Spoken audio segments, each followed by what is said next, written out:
Zwischen Japan und Südkorea liegt ein Meeresstreifen von gut 200 Kilometern. Klingt weit. Aber Ingenieure planen, diesen Abstand komplett zu untergraben. Mit einem Tunnel, der tiefer geht, länger ist und mehr kostet als fast alles, was die Menschheit je gebaut hat. Und das Verrückte daran? Der Plan existiert schon seit Jahrzehnten. Nur hat ihn bisher niemand ernsthaft angepackt. Das soll sich jetzt ändern. Erstmal die Basics. Japan und Südkorea sind zwei der wirtschaftsstärksten Länder Asiens. Zusammen erwirtschaften sie jährlich rund 7 Billionen Dollar. Millionen von Menschen reisen jedes Jahr zwischen beiden Ländern, fast ausschließlich per Flugzeug. Keine Zugverbindung, keine Brücke, kein Tunnel, nur Luft und Wasser. Der schmälste Punkt zwischen beiden Ländern liegt zwischen der japanischen Insel Kyushu und der südkoreanischen Stadt Busan.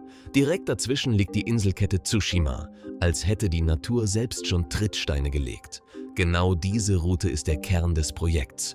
Ein Tunnel von Karatsu in der japanischen Präfektur Saga bis nach Busan. Insgesamt rund 200 Kilometer, davon etwa 130 Kilometer direkt unter dem Meeresboden. Zum Vergleich: der Eurotunnel zwischen England und Frankreich ist gerade mal 50 Kilometer lang. Der geplante Japan-Korea-Tunnel wäre mehr als 4-mal so lang. Aber warum eigentlich ein Tunnel und keine Brücke? Die Antwort liegt unter der Wasseroberfläche. Die Koreastraße ist an manchen Stellen bis zu 220 Meter tief. Eine Brücke dieser Länge wäre technisch möglich, aber ein absoluter Albtraum. Die Region liegt mitten in einer seismisch aktiven Zone. Erdbeben, Taifune, mächtige Meeresströmungen.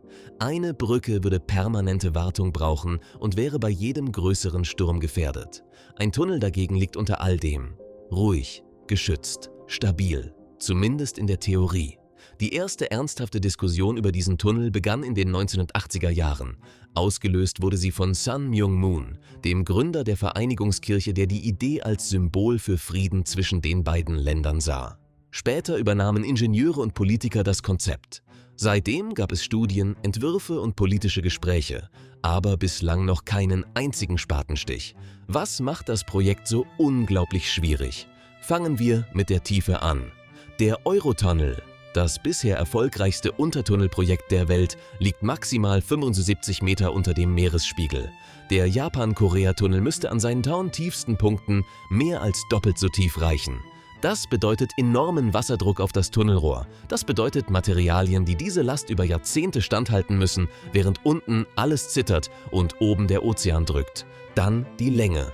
130 Kilometer unter dem Meer. Keine Fenster, kein natürliches Licht, keine schnellen Ausgänge, Ventilation, Notfallsysteme, Brandschutz, alles muss perfekt funktionieren. Bei einem normalen Tunnel kann man zur Not eine Tür aufmachen. Hier nicht. Und dann das größte Problem von allen, das Geld.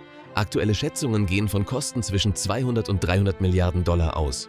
Manche Experten sagen noch mehr. Zum Vergleich, die Gesamtkosten des Eurotunnels lagen bei rund 21 Milliarden Dollar. Und der lief massiv über Budget. Der Japan-Korea-Tunnel würde also mindestens das 10-fache kosten. Also, warum reden wir überhaupt noch darüber? Weil der wirtschaftliche Nutzen gewaltig wäre. Stell dir vor, ein Hochgeschwindigkeitszug von Seoul nach Tokio in unter 3 Stunden. Heute dauert die gleiche Strecke per Flugzeug, inklusive Anreise, Check-in und Wartezeit, gut 5 bis 6 Stunden. Ein Tunnel halbiert diese Zeit. Und das nicht nur für Touristen, für Fracht, für Handel, für ganze Lieferketten. Japan und Südkorea zusammen exportieren jährlich Waren im Wert von über 1,5 Billionen Dollar. Ein direkter Unterwasserweg zwischen beiden Ländern könnte diesen Austausch massiv beschleunigen.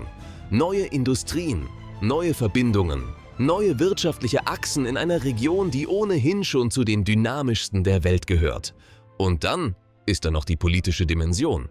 Japan und Südkorea verbindet eine komplizierte Geschichte. Jahrzehnte voller Spannungen, diplomatischer Krisen und gegenseitigem Misstrauen. Ein gemeinsames Megaprojekt dieser Größenordnung wäre mehr als nur Infrastruktur. Es wäre ein Signal. Aber ist es technisch überhaupt machbar?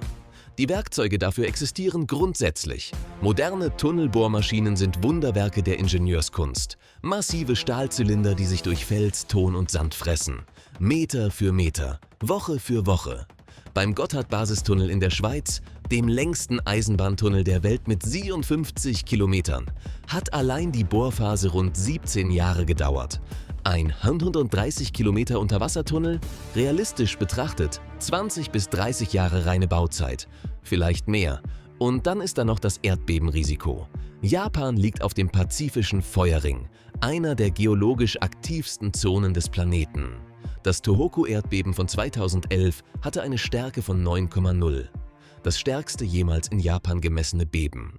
Ingenieure müssten einen Tunnel bauen, der nicht nur Erschütterungen übersteht, sondern danach noch sicher dicht und nutzbar bleibt.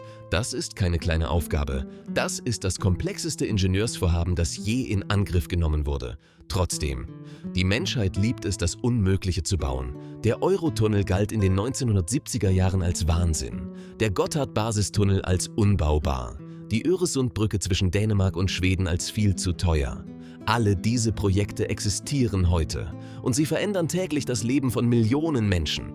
Der Seikan-Tunnel in Japan verbindet die Hauptinsel Honshu mit der nördlichen Insel Hokkaido. 54 Kilometer, davon 23 Kilometer unter dem Meer. Er wurde 1988 eröffnet und galt bei seiner Fertigstellung als das längste Untertunnelbauwerk der Welt. Japan hat also bereits bewiesen, dass es große Unterwassertunnel bauen kann. Das Wissen ist vorhanden.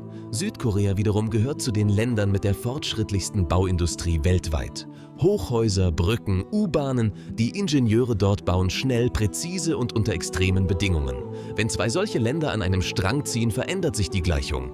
Der Japan-Korea-Tunnel ist noch kein genehmigtes Projekt. Es gibt Studien, Entwürfe, politische Signale, aber noch keinen offiziellen Start. Was ihn von einer bloßen Fantasie unterscheidet, ist das Warum. Zwei der stärksten Volkswirtschaften Asiens, getrennt durch 200 Kilometer Wasser mit einem klaren gemeinsamen Interesse.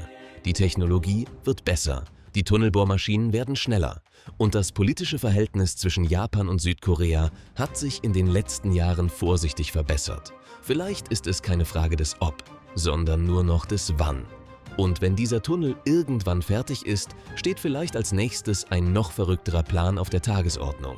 Ein Tunnel von Seoul nach Peking oder eine Hochgeschwindigkeitsstrecke quer durch ganz Asien, von Tokio bis nach Lissabon mit dem Zug, ohne ein einziges Mal umzusteigen. Die Ideen sind da, die Ingenieure sind da. Das Einzige, was noch fehlt, ist der Moment, in dem jemand sagt, wir fangen jetzt an. Das war's für heute. Wenn wir deine Neugier gestillt haben, gib dem Video einen Daumen hoch und teile es mit deinen Freunden. Oder klick auf diese Videos hier, wenn du mehr willst. Bis zum nächsten Mal bei NeoUnit Fact.